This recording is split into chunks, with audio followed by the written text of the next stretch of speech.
Chile, tortilla, mole, guacamole, mezcal. La cocina mexicana es una suma de mezclas sutiles y explosivas que provienen del corazón de un pueblo abierto y generoso. El chef Roberto Ruiz ha heredado esa tradición, la ha sofisticado y afinado. El resultado es Punto MX, el primer restaurante mexicano con una estrella Michelin de Europa. Una cosa maravillosa que está pasando en América Latina en los últimos años es que se ha conseguido que su cocina tradicional, popular, de comedores pequeños, se haya transformado también en un fenómeno de sofisticación. ¿Cómo se ha conseguido eso? En el caso de la cocina mexicana ya es sofisticada de origen, ¿no? Es una cocina muy antigua también.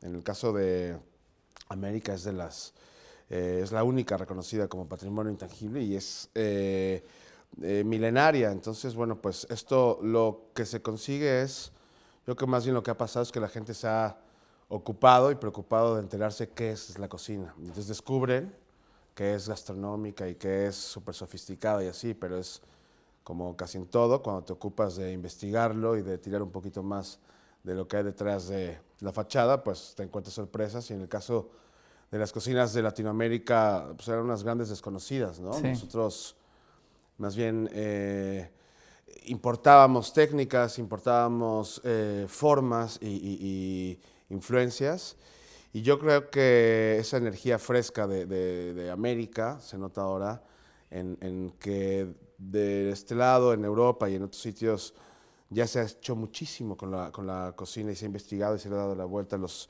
ingredientes y se ha hecho por todos lados, pero todas las miradas sin duda ahora están puestas hacia América y hacia descubrir pues la inmensa variedad que ofrecen en cuanto a huerto, en cuanto a productos, en cuanto a técnicas que eran como súper desconocidas. Fue una cocina que vivió oculta y que ¿Menospreciada, ahora, dirías tú, incluso? pues puede ser, en el caso, una vez más, en el caso de México, que es el que yo mejor conozco, con la llegada de los españoles se limita y se trata de acabar con la cocina mexicana, ¿no? O sea, se trata de implantar el trigo, formas que eran cocinas europeas, ¿no? Importadas. Entonces, la cocina mexicana, bueno, pues se nutre muchísimo de ese choque cultural y de ese choque gastronómico.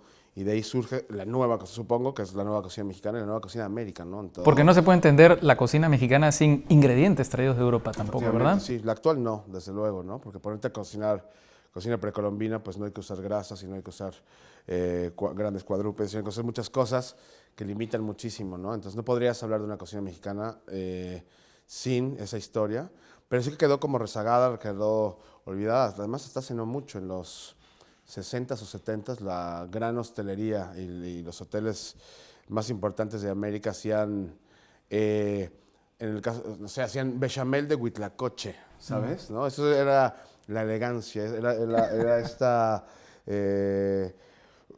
rezago o remanentes de la cocina francesa llevados a gustos latinos, ¿no? Y entonces hacían que picara una bechamel una vez más, o una velouté que tuviera también un punto más de vinagre, y empezaron a cambiar pimientos por chiles y ese tipo de cosas. Pero creo que... Muy tímido al comienzo, ¿no? Sí, muy tímido y también con el beneficio de la ignorancia, ¿no? Cuando También. no conoces, de repente surgen otras cosas. Y eso era en el mundo entero lo que era considerado como alta cocina. Así es que nosotros, yo te lo comento porque en el caso de Punto MX, nosotros empezamos a hacer cocina mexicana, lo mejor que podíamos hacerla, y nuestro cliente, nuestro público, al final fue entendido como un restaurante gastronómico. Nosotros lo que tratábamos de hacer era un restaurante serio de cocina mexicana, ¿no? Eso era lo único que queríamos hacer.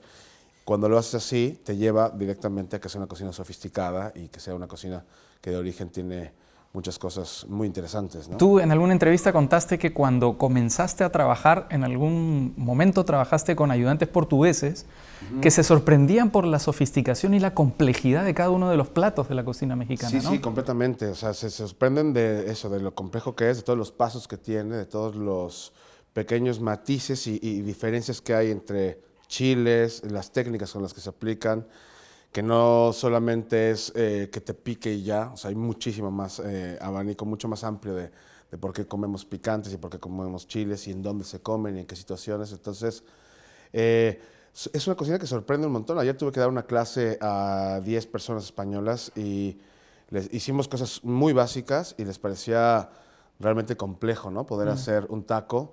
Siempre cuento que en un taco ocurren muchísimas cosas. Está la tortilla, hay diferentes temperaturas, hay diferentes texturas, hay fresco cuando está el cilantro, la cebolla. Luego seguramente habrá un guiso que tenga temperatura caliente y que tenga otro picante.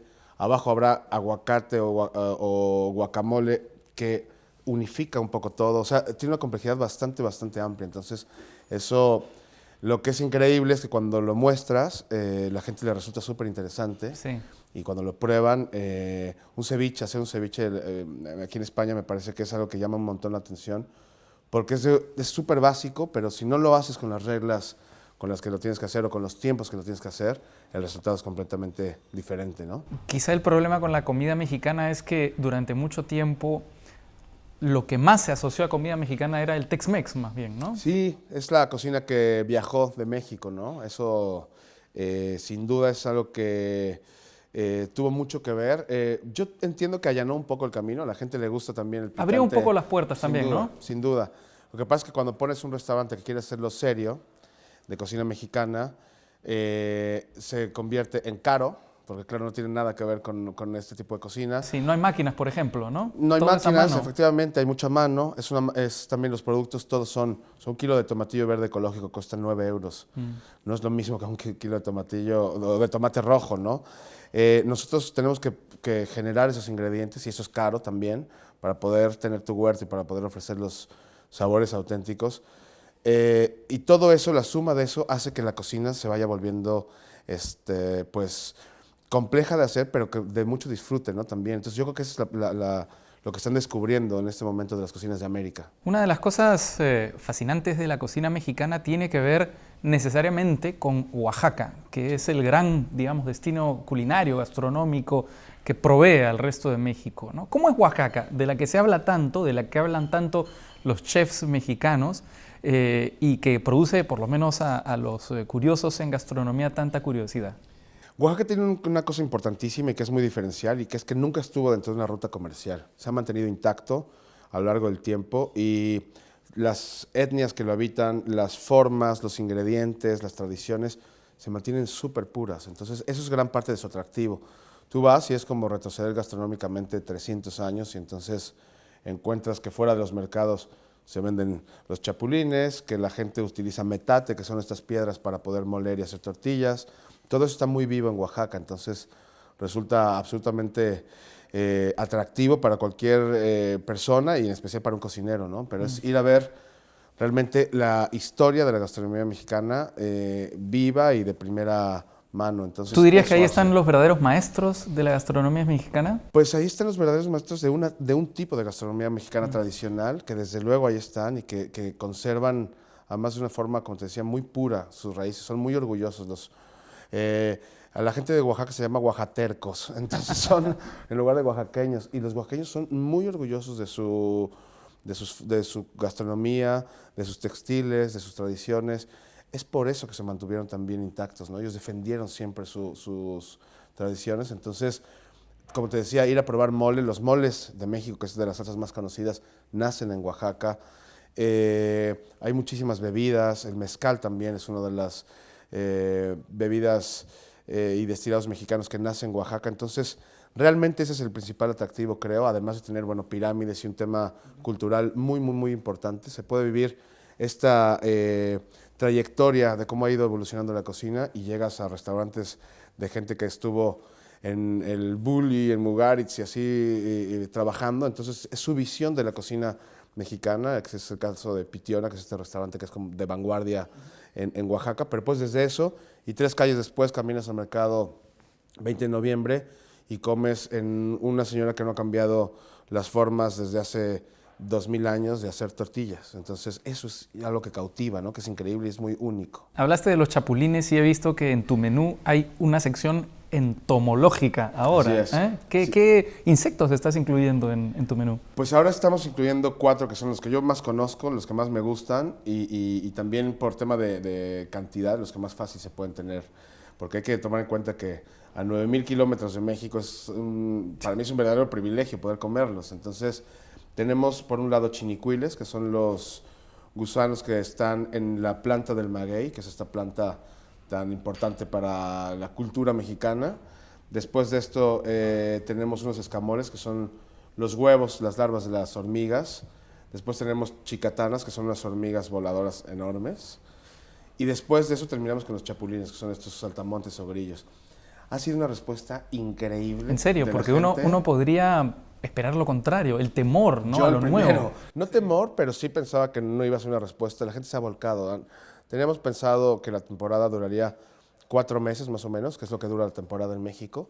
Nosotros tenemos una cantidad limitada de estos productos porque son producciones muy, muy pequeñas. Entonces, estamos a nada de acabarla. Ya se han volcado la gente, ha venido exclusivamente a probarlos. No hemos tenido una sola incidencia de alguien que diga, te regrese el plato o algo así. Es un tema muy mental, creo, pero luego al momento de probarlos, la gente comprueba que no se comen por un tema anecdótico, No, como claro. en Asia, de tomarte la foto y comerte una saltamontes enorme, ¿no? En este caso, son molidos, son parte de una salsa, son un ingrediente realmente, que es como se usan en Oaxaca. Yo solo he comido hormigas gigantes y son deliciosas. Súper rica, sí, sí, la hormiga colombiana esta, ¿no? La hormiga culona, que es increíble.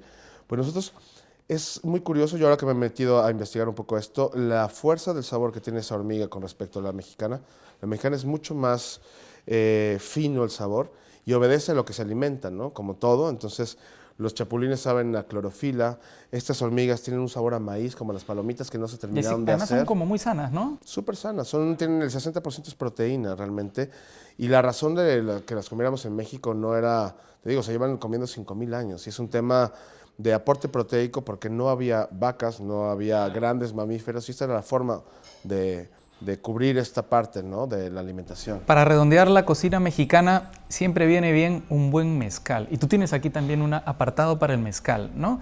¿En qué se diferencia un mezcal de un tequila? El mezcal es el padre del tequila. El tequila nació llamándose tequila vino de mezcal hace 200 años, 250 años. Es la técnica, en principio, es una técnica que se ha respetado también y que se respeta por ser Oaxaca una vez más. Se cocina con piedras calientes, las plantas y el corazón de la planta que se le llama piña y es maguey.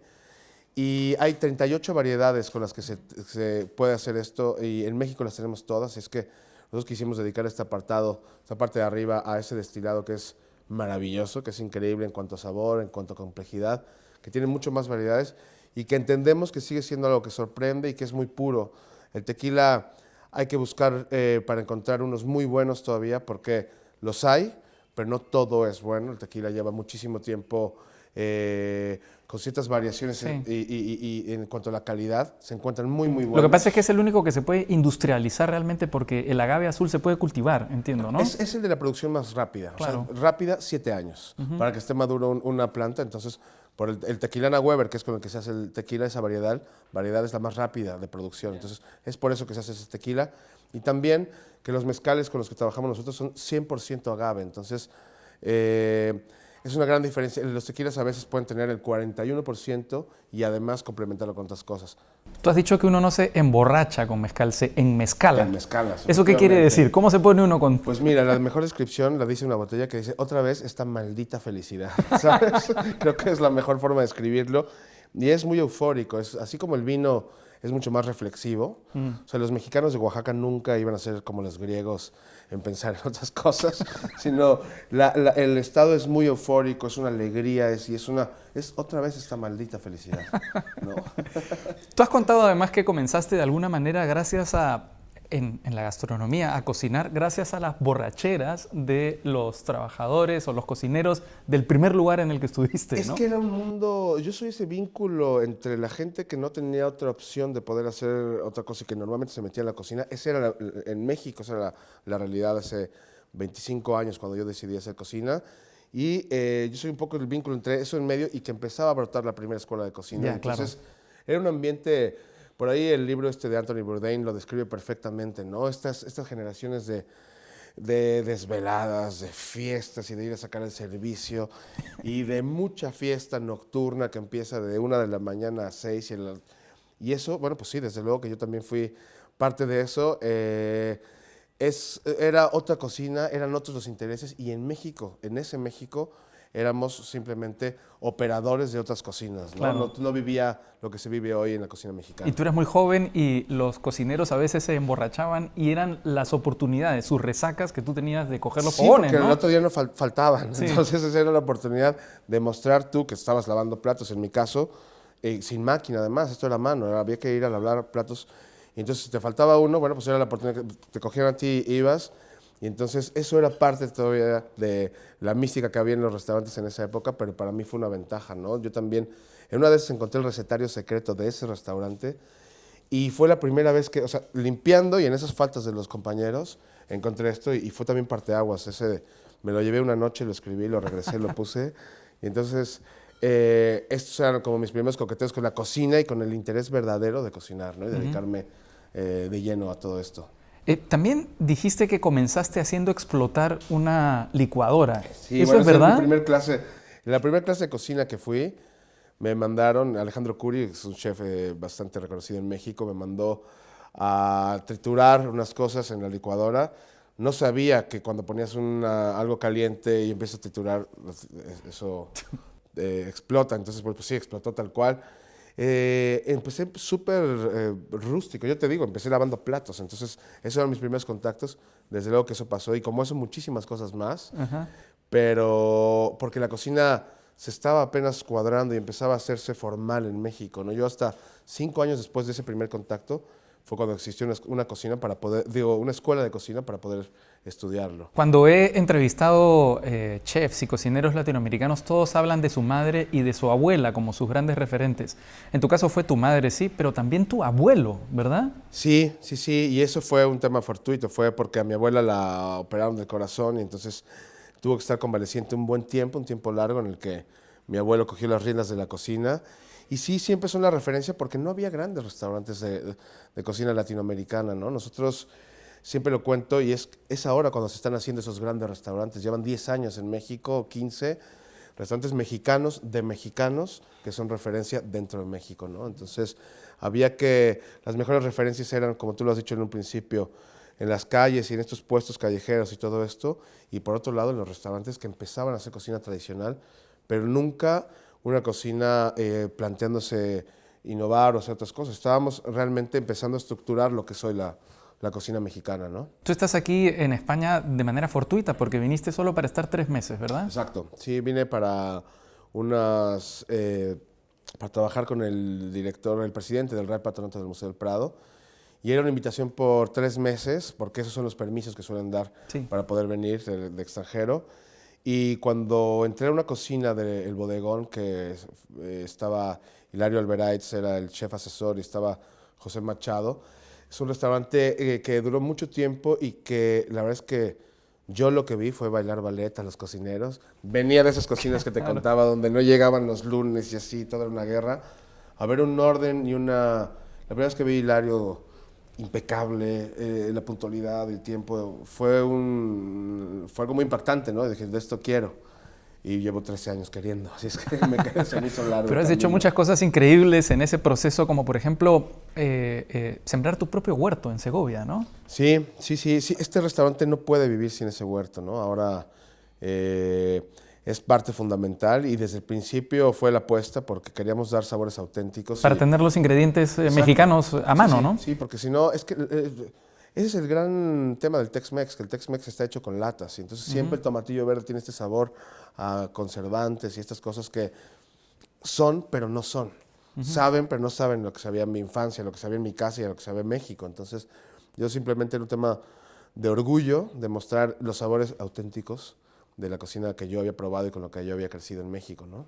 Al mismo tiempo dices que este no es un restaurante estrictamente mexicano porque incorporas algunos ingredientes y algunas técnicas que no son de Oaxaca o de México, ¿no? Sí, bueno, esto es un restaurante ya a secas, ¿no? Sí. Yo creo que Punto MX, desde luego, es un restaurante de inspiración mexicana. Yo soy absolutamente mexicano, con mucho orgullo además de serlo, pero sí que ocurren cosas que ya no son de cocina tradicional mexicana, ¿no? Ya hacemos nuestra propia cocina por razones obvias y porque queremos seguir avanzando gastronómicamente y porque en México, en Ciudad de México, los grandes restaurantes no es que solo hagan cocina mexicana.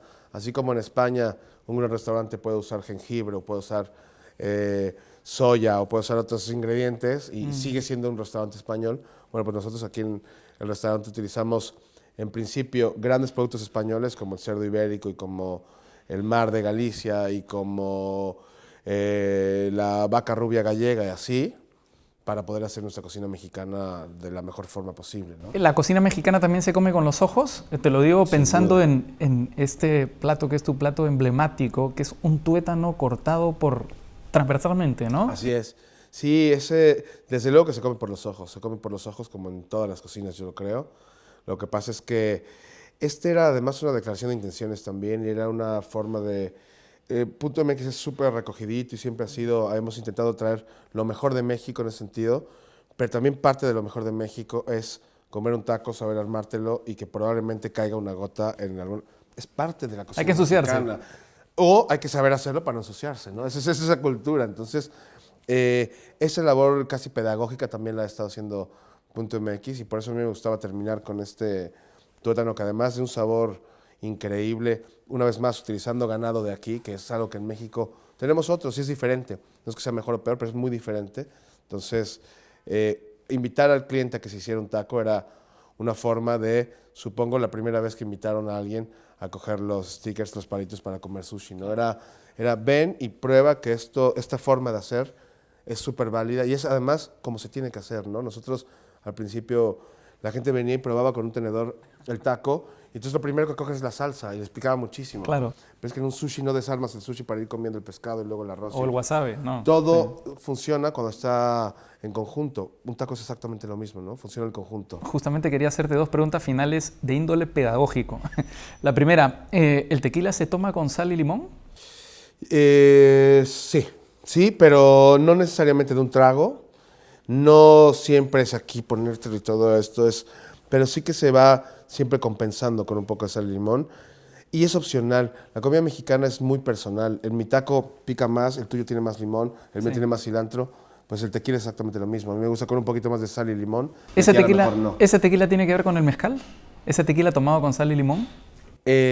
Con el mezcal que se toma con naranja y chilito, sí. Solamente, porque Sí, los demás se toman con como esas están. calidades, efectivamente. Y los tequilas, los buenos tequilas y los buenos mezcales se toman solos. Una pregunta final, ¿cómo se hace un buen guacamole? Muy que me básico. salen fatal. Es aguacate, se hace en un molcajete que es fundamental, el mortero mexicano, y es aguacate, cilantro, cebolla y zumo de lima, o de limón, como decimos en México. Eso machacado, no es una salsa tersa, hay que molerlo y estrujar un poco para que la cebolla suelte su jugo, pero tenga una textura. El cilantro hay que utilizarlo con tallos, para que tenga textura cuando muerdes también.